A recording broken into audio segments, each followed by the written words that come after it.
Welcome back for season 2 of Everyday Business Solutions. My name is Haley Morris. I'm your podcast coordinator and host.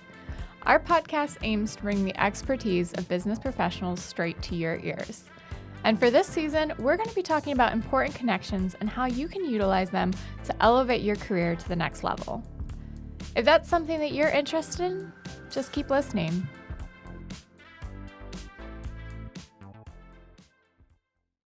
Hello, everyone, and welcome to Everyday Business Solutions. I've got a special episode for you this week, and the episode is with our guest, Eric Kurjan. He is with 6 Disciplines Consulting Service, and we brought him on to talk about strategy and strategy alignment and planning within your business, because right now, if you don't have everything tying back to a grand vision and purpose, it can really throw you off kilter. And it could have made handling this pandemic very difficult. It can make handling new opportunities very difficult. So I'm going to go ahead and let Eric introduce himself, and we're going to go ahead and jump straight into this episode. Well, thank you, Haley. Thank you for the opportunity to be with you today. I'm Eric Kurjan. I'm president of 6 Disciplines Consulting Services. We are an Ohio-based consulting firm focused mainly on helping organizations formulate their strategic direction, formulate plans that support that, and then aid them in building the leadership and the structure they need to be successful to achieve results. So literally what we're talking about today is Eric's specialty to a T, which is great. We could have nobody better on for this episode. And he's actually worked a lot with the industry from what I understand.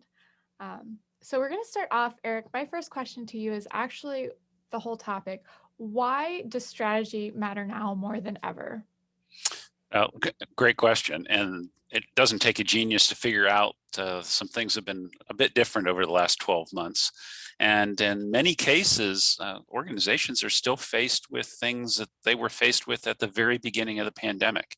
So there remains a focus on how do I manage capacity? How do I manage expenses against shortfalls in revenues? How do I manage efficiency, productivity? But with very little focus on what's next.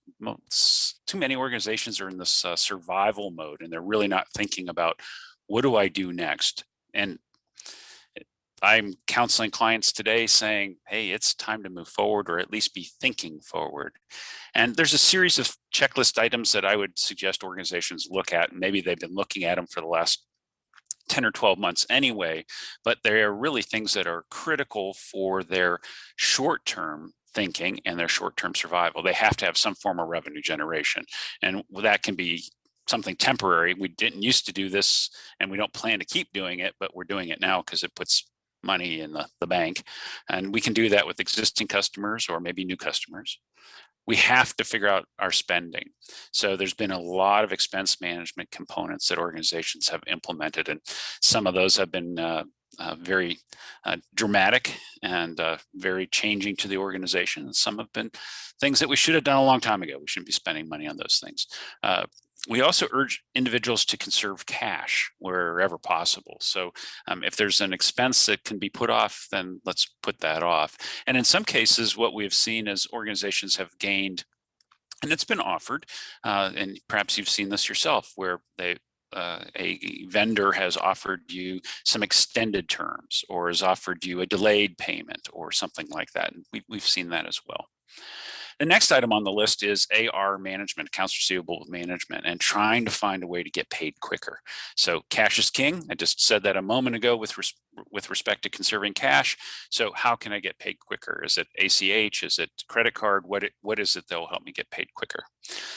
For some organizations, inventory management is a pretty big item. These are things that you are keeping in stock, and you may not need to have that big a stock. So is there a way to manage that? And tied to inventory management is, where am I getting these things from? What's the supply chain look like? And I think we've seen this in a few cases where our providers have fallen short, not because they're not good people, but they weren't able to get from their suppliers what they need to complete the supply chain. The next item on this list of pandemic operational items is staffing. And this is where does capacity meet the production need? So for some organizations, they remained overstaffed and they took a position, perhaps even were able to utilize the SBA's PPP money, but has allowed them to keep their staff. They were afraid that if they let their staff go, they may not get them back. They moved on to something else and couldn't get them back. So that was a major concern.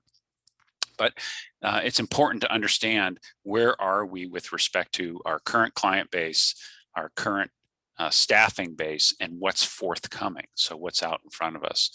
And then two more things in this pandemic checklist. The second to last item is really customer retention. What have I done as an organization to make sure that I've been able to maintain or retain my client? What am I doing to make sure that I'm staying in touch with them? Which leads to the last item, which is communications. And if I'm not communicating well to my own employees, if I'm not communicating well to my customers, then I'm potentially missing out on a big opportunity. So all those items I just shared with you are what we refer to as this pandemic operational checklist. And they truly are operational issues. And those items are things that we think are pretty important to have just as a baseline, even before you're thinking about strategy. I haven't said anything about strategy. All I've talked about here is managing the operation. So speaking of that, do you think that this pandemic that has seemingly become endless at this point, do you think it's really impacted that survivability of businesses? Without a doubt. Unfortunately, we've seen a really big increase in the number of industry consolidations, and that goes beyond the janitorial and business of cleaning. It goes everywhere, and lots of organizations are in this boat. And that is, where was I when the pandemic began? Did I have a good cash surplus? Did I have money in the bank? Was I qualified to get governmental funding, so PPP money, at least round one, if not round two? And if I didn't have that, and I did have a rather large debt load, I could be in pretty big trouble. So how can I do those things? How can I manage the business and avoid going out of business? And what we saw and have seen is a lot of consolidation. So we've seen businesses being bought out, or we've seen organizations say, I'm done. I can't do it anymore. And so they become a candidate for a buyout. Kind of becomes that like make or break situation. Like, what are we doing? It sure could. If you weren't in a good position at the start of this, that made it very difficult. Yeah, for sure. So I hate to linger on the bad. I really do. What are some of the bright spots out there though?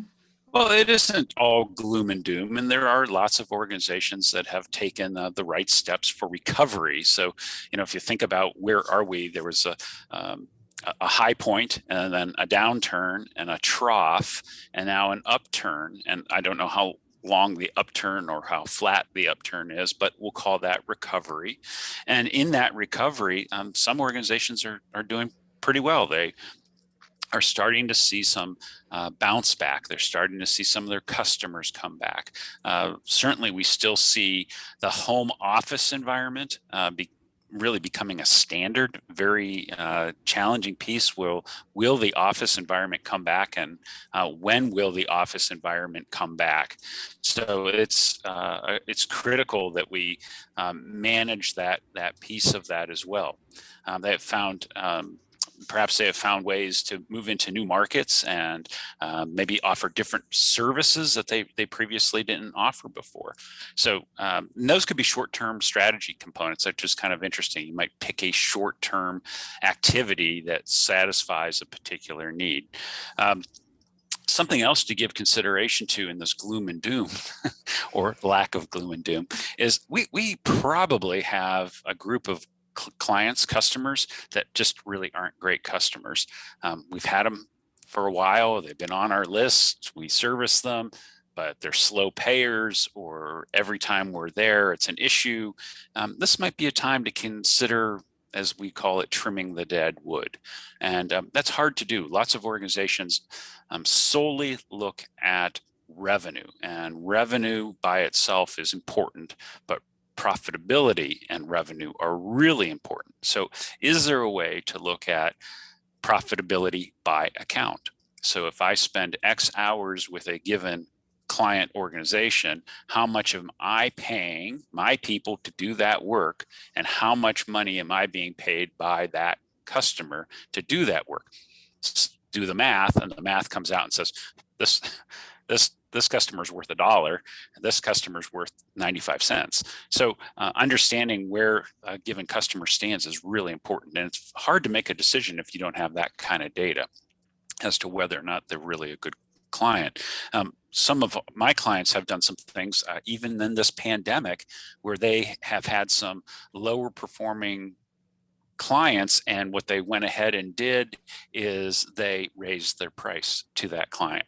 So either that client said, okay, I'm good with that new price, or they said, no thanks. In those cases where they raised prices, it was one of two things. Either one, they had really underpriced themselves, so they did that profitability by account, so they had underpriced themselves, or two, they really were trying to send a message that said, maybe I really don't want you as a customer. So it might produce a result. A colleague of mine used to say that revenue is vanity and profit is sanity. And I believe that to be absolutely true. So sometimes we find ourselves absolutely stuck with this concept that, well, but they bring money in. Well, they don't really bring money in. They actually cost us money. So it's smart, because I think sometimes, especially if we've retained a customer for a long time, we forget to think about that component. Are they actually costing us money, or are they a positive gain for the company overall? right. Yeah. So Yeah. And So go ahead. I'm sorry, please. no, go for it. Oh, I was just going to say that sometimes we just even forget about how long does it take for us to get to a given client location. And so not only are we thinking about, well, how many hours are we investing in that client location in the work that we're doing, but how many miles do we drive to get there? And there's a cost to that, whether that's the fuel cost or the time cost. So are we working that into the equation as well? Mm-hmm. Kind of goes back to that beginning phase when you're pricing someone out for a job. What are you including in that? Are you saying, okay, within this radius, it's easy for us to get here, so this is our baseline, and then we add based on how far outside of that radius you get, or maybe by a tiered system, and that might help you combat some of that extra travel cost. Right. Right. So, all right. So, what can a business do at this time to survive and thrive? Because we're obviously not past the pandemic, and there's still some hurdles to go, or some ones that we are still overcoming. Well, I think first of all, you have to take some time and think about what is your strategy. Survival is not a strategy. Hope is not a strategy.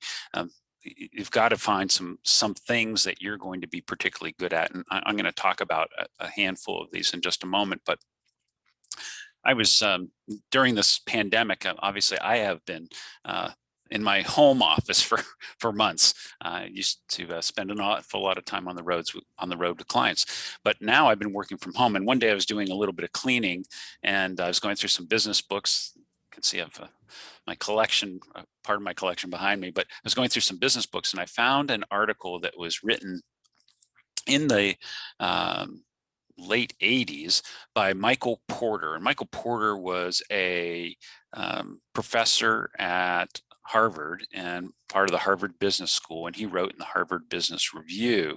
And so this particular article that he wrote was called "What is Strategy?" And I thought, this really old white paper, is it any good? Does it mean anything anymore? So I reread it, and what I found was it was amazingly relevant to what's going on for businesses today. And the point that Porter was making is that most businesses have lost their way. They have become so operationally focused, so focused on efficiency, so focused on quality, benchmarking, the speed at which they can do what they do. They have failed to connect the dots back to strategy. And this is what I believe organizations need to do as they move into this recovery phase: is how do I start to connect what I do best so that I can be a better organization. And this really starts with 5 important questions. So the first question is, what makes us unique? So our products and services. If you can't answer what makes you unique, then you don't have much of a chance of formulating a strategy that will be a long-term strategy that will serve you. So what could that be? That could be anything from the speed at which you deliver it, the price at which you deliver it, to just your overall service level. So, wow, I really enjoy working with Haley because she's always on top of it. I'm always get a call back from her. She's always there when I need her. That's service. So that could be a major differentiator, especially if your competitor doesn't do that. So what are our core competencies? And this is sticking with our knitting, as they say. What do I do best? What are the things that my organization does better than anybody else? And again, those are decisions that organizations need to be able to be clear about, or there are activities they need to be clear about.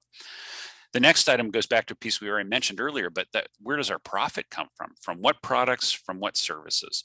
Which of these products and services really do produce profit? Not what produces revenue, but what produces profit.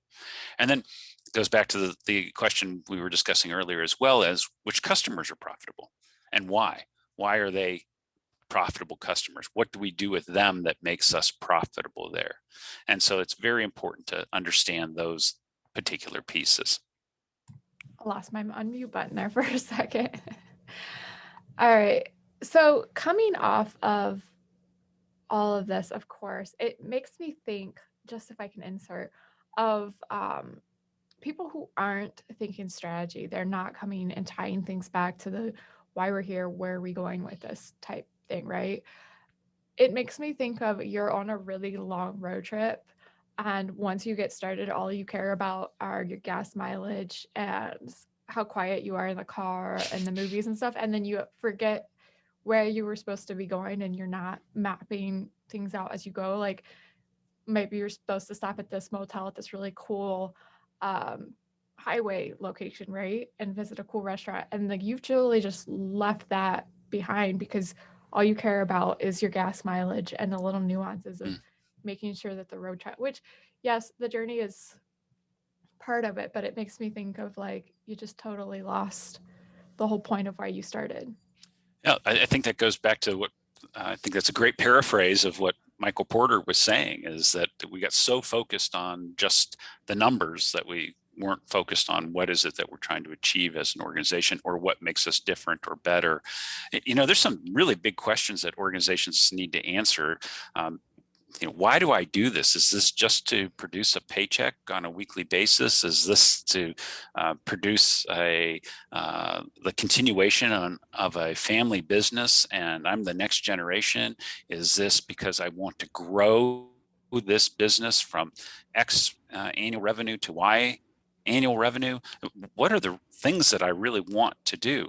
And then you can start to build a plan that helps support that. But if you haven't thought about why I do these things, then it's awfully hard to have a strategy. So just as a point of example, if we said that today we service, let's just say for the sake of discussion here, since you happen to be located in Northwest Ohio, let's say that our next opportunity happens to be in the Cleveland, Ohio market. So, some 100 miles plus to the east of you, you're going to start to capture market in that area. So, first of all, who are my competitors in that market? Who do I have to unseat in order to win those opportunities? How am I going to win those opportunities?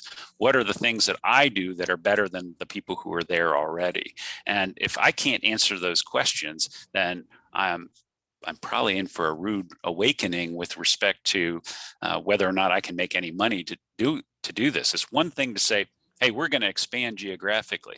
It's an entirely different thing to do to make sure that you understand what expansion into a given market means.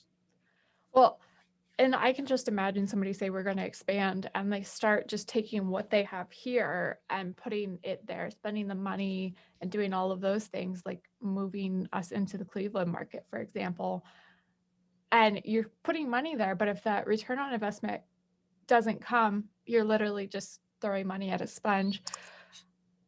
Or if you do get a return on investment, do you know what you're doing? Can you replicate that? Is that sustainable? And you have no idea to any of those questions because maybe you didn't line it up and you're not tracking it appropriately. So we always encourage organizations to take a very close look at a given geography. So if you're going to move into a geography, what's there? What businesses are businesses that you can service that meet the core competencies of your organization? What do you do best? And unfortunately, what happens, I see organizations do this, is they show up in a market and they run into a potential client who says, well, I'll hire you, but not hire you for what you normally would do. I want you to do this job instead. And you go, oh, ooh, opportunity and diversification of my business. And they may be true, but if you're not doing those things with clarity and understanding why you're moving into that market, what does it cost you to move into that market? Who are your competitors in that market? Pretty tough way to start a business or expand a business. I can think of it as like the individual level too, is even if you bring it back to like, if you like to do projects or something and people will bring them to you, you do them, they'll pay you for little things like that. Like maybe that's your side hustle or your hobby. And then like somebody brings you something new that's kind of related to what you do, but not quite the same. And you said, okay, I'm going to start doing that now too. But you haven't realistically thought about time commitment, learning curve, or anything of that. You might overwhelm yourself and drive yourself under. Like burnout sets in really quickly. I've done that back Yeah. in college. It was all about trying new stuff, but um, it wasn't always realistic, even at a personal level. So I can't imagine if you know it won't work easily like that at a personal level, why would it work for your business where it's so vast, so big? There's so many moving parts, so many people involved. Well, that's why it's critical if you really are going to think about where is my strategy going to take me next, is to really think about what are those fundamentals. So strengths and weaknesses of your business. Can you really do that work? What's the capacity that you can undertake? What are the financial ramifications of taking that on? So again, one of the things that we're regularly cautioning our clients about is don't put too much on your plate. And so it's, the old statement from mom, you can have more when you finish what's on your plate. This is really dangerous. It's very easy for organizations to get distracted. In fact, Porter's one of the people who said the number one killer of strategy is distraction.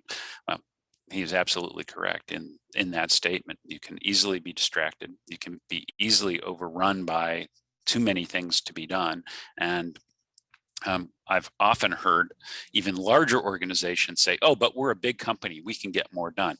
Well, I am a very firm believer that you pick the key 2, 3, 4 key items that you're going to undertake for a given time frame.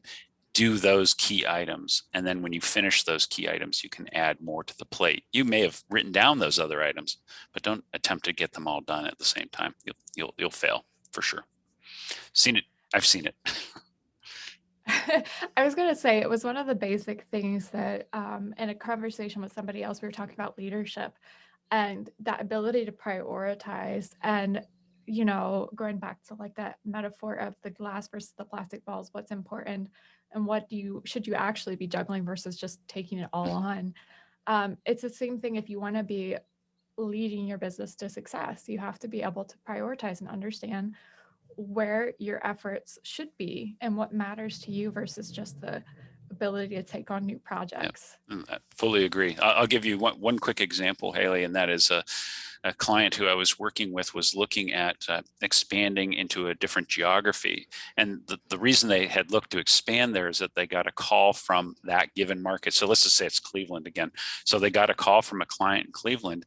And so now suddenly they're driving that 100 miles, 200 miles round trip to Cleveland for this one client. And the statement is, but we're going to get more clients in Cleveland. Okay, how are you going to get more clients in Cleveland? How many clients in Cleveland are there that fit your core competency?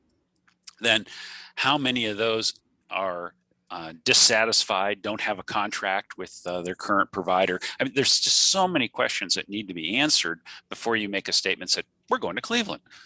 So unless you're just like going to Cleveland. Yeah.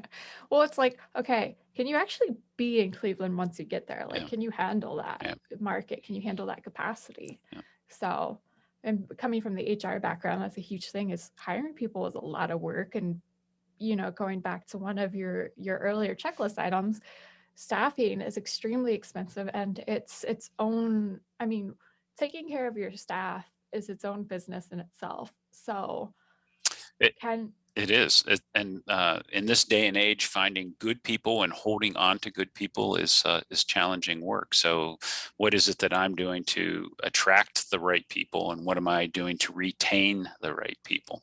So do I have a process for that, or am I just hoping? Exactly. I guess it's a question of, this is a lot of things to look at for a company. And if somebody is not strategically focused, or they haven't evaluated their strategy and what they're doing in a while, when is the best time to get started? Especially like right now when we're still pandemic driven, or cold snap driven in some cases, that some parts of the country right now are Yeah. experiencing huge problems with that. So when should companies start maybe refocusing or reevaluating? So I don't think there's a right time or a wrong time. Usually what I hear is there's an excuse time. And so it's we're too busy. As soon as we finish, if we get this contract, if it's not usually a oh well, it's the season to be planning. I think anytime that you are giving consideration to your current strategy and or a new strategy, and that evaluation, that can be done at any point in time. And it does take a commitment. It is not easy work to say, okay, I've got my strategy all figured out, and you might have something figured out, but there's a lot of steps to it, and there are a lot of pieces, as you said. But I think right now it would be critical for an organization to have really thought through what do they want to be as the pandemic recovers, as this recovery occurs. What am I going to do? What will I do to be ready? So I have made the analogy that it's a bit like putting your track shoes on once the starting gun has gone off. Well, you're late. So you would definitely want your shoes on before the gun goes off. So The race is done before you've tied your laces. yeah, unfortunately. As someone who has done track and maybe not raced a lot, I did a lot more jumping. Yeah, If you're not ready before the gun, then exactly. what would you say to somebody who says, "Well, I don't have time to do that Mm. right now"? Like they're looking at you and they're like, "I just don't have time. I'm trying to get this stuff done. I have to," like, they are in that panic level of survival mode still. Right. And there's some truth to that, right? Your brain only has so much room in it, and to take on things that you feel like you can't focus on is understandable, and that human emotion I understand. It's not saying anything bad about that person.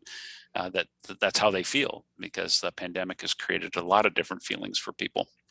And I do think that it is important for them to take some step as to what is it that I'm going to be successful at. In at least the worst case scenario, if they could stop and answer 3 of Porter's questions: what makes you unique? So write them down. What makes me unique? Why am I different than anybody else who does this same kind of work? So what's our core competency? So whatever that core competency is, what do we do best? And then where does our profit come from? Which products, which customers? If you could do those 3 things, then you're further ahead. You at least understand, well, okay, that's a core competency for us, and that's something that we'll do or we won't do. And I'll just give you one really quick example from my own business. So we get asked to do a variety of other consulting type projects besides what we our core competency is. And so if someone asks us, for instance, to conduct a lean study, are you familiar with lean? So Lean Six Sigma, so those studies, well, That's not us. That's not what we do. So if someone came to us and said, hey, we need help on that, we could probably hook them up with somebody else who does that. But that's not us. And so for us to become expert in that and to hire the person to do that, or it's just not, it's not where our core competency is. And we've made that decision that those sorts of things, quote unquote, will outsource. Mhm. Well, it makes me think too, if you decide to take on a project like that where you don't have that expertise, and then you do it, and maybe it's a one-off, you have the capacity to do it, and it's not your grand skill set. If you fall short, that could hurt you a lot more in the long run Yep. than it could help you with the small profit. Right. Exactly. So with all of this, it kind of makes me think, like, going back to the glass and the plastic ball analogy, which, having a younger sister at home and a very large family, it's one of my favorite metaphors or things to link things back to. Is basically they need to figure out what's glass and what's plastic to them first. They really need to see what they should be focusing on and then do those things that you mentioned. So, what advice do you have for somebody who has maybe already done this initial look back? They've really taken a look and started to work to align their current processes with the strategy that they would like as they're moving forward. How often do you recommend that they come and they reevaluate and see where they're at and where their strategy is at?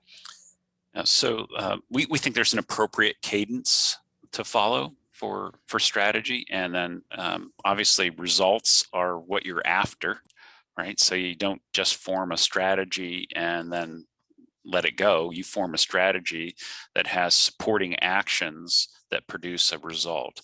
So what we believe is that you, as a owner or leader, and if you have a team, that you should be looking at each month's results from a key, we refer to them as VFOs, vital few objectives. So what are those key vital few objectives? What are those KPIs, key performance indicators? Take whatever word salad you wish, but it are those are those key drivers of the business. Where are we on those key drivers? So each month you should be looking at those key drivers.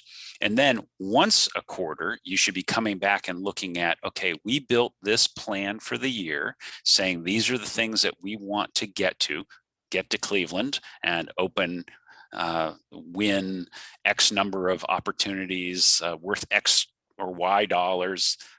Those would be strategic items and strategic measures. Once a quarter, take a look at those. So how are we doing against those? Well, we're kind of behind on that. We just didn't make the progress we thought we would. And why? You should be very tough on yourself and ask, why didn't we do that? We had too much on our plate. We got distracted. Okay, well, that's a good, honest answer. But now what are you going to do about it for second quarter? So now pick those items that you're going to really be focused on in second quarter. And then using that monthly cadence, how are we doing against our VFOs? And then using that quarterly cadence on how are we doing against our plan and the things we said would be done by this time frame. Then you do that for each quarter. And that gives you the really the scorecard, if you will, of how we're doing against the things we said were important. And that'll give you that chance to pivot if you need to. Yes, very good. Which I'm sure we're probably all tired of hearing the word pivot at this point, but I'm impressed that you identified that, because that's exactly what it is that we often refer to it as, I think you were talking about taking a road trip earlier, and the example is, if the bridge was out, would you keep driving? And the answer is no, you would find a detour around it. Well, that's exactly what each of those quarters is intended to do. So yes, we build a plan for a year, but the likelihood of that plan going unchanged is pretty slim. And so you need to have the ability to stop, to reassess, to detour in order to go forward instead of driving off the end of the bridge. So. I've heard a similar metaphor where it's either like a car wreck or road closure or something. Like, do you stop and wait for it to clear? Or, and this was a lot back when things first happened, because a lot of people just stopped and said, okay, we're going to wait for it to pass. But we're a year in, and there's not a foreseeable end. It's not passing. In fact, people are adapting and working this different way of business and different way of life into their current action plans. So, if you're on your way to work and you run into that road closure or the bridge out, you don't typically stop and wait for it, and you don't just go back home. It's like you said, you find a detour, you find another way. Yeah, exactly. So, all right. Well, do you have any other advice that you would like to leave our listeners for? Are there any other points that you would like to hit on specifically? I would say that if you want to summarize all the strategy pieces, it really fits into these 4 buckets. So one is long-term, where do I see this business or this operation going? What are the key measures, key areas that I expect this business to be? So just for sake of discussion, it's a $2 million business today, and in 5 years, I expect it to be a $10 million business. Whatever the right numbers are, or how many zeros you want to add to it or take away, that's up to you. But that is the starting point. So understand, how big is this business? The next piece might be what level of geography it is that we're going to cover. The next piece may be, what is the core competency of the business? What is it that we really do best? And that's what we plan to do. That component is called the vision. So that's the vision for the business, and that's the long-term view. The next piece is, what are those VFOs, vital few objectives, that will support that vision so that we can measure, right? This is a results strategy, is all about getting to the results. So what are the results that we want in a given time frame? So for each month of this current year, you don't have to do 5 years worth of it. You can, but if you can just at least do 1 year of it and know what your expectations are for each month, then that's the second. The third piece is what we refer to as formation of an initiative. And an initiative changes the trajectory of the business. So if we have a VFO that is revenue, and we know we want to grow revenue, we may need an initiative to grow revenue. Well, what grows revenue? It might be adding new customers. It may be adding a new market. It may be adding new products. So you have to have an initiative that are action items that are measurable, that are assigned to people in your organization. And again, this goes back to your point earlier, which is you can't have too many of these. Well, we have 16 initiatives this year. Nah. If you have 3 or 4 initiatives, you're doing great. And if you finish them, great, we can put more in there. But let's work on those initiatives. And then the fourth component is, as an individual contributor to the organization, what is it that I'm going to do? What am I responsible for? How will it be measured? And what will I do by when? So vision, vital few objectives, initiatives, and my own plan that supports the rest. They're all connected. All right. Well, thank you, Eric. I really appreciate you coming on for the show. And I love this episode. I love everything that we've touched on. And I think it's extremely relevant right now, especially. But I think it's going to be relevant, in 6 months, a year. As long as we go down the road, it's like you said, Porter's piece might be a little bit older, but it's still this vital backbone to everything we do. Yeah, amazingly so. Thank you, everyone, for tuning in to Everyday Business Solutions. Thank you, Eric, for joining us, and I hope everyone has a great week. If you like this episode and you would like to read the following blog post, you can find that over on the AA Solutions website, as well as a transcription and any other information that you might need in regards to our content and 6 disciplines. Thank you, and see you next week.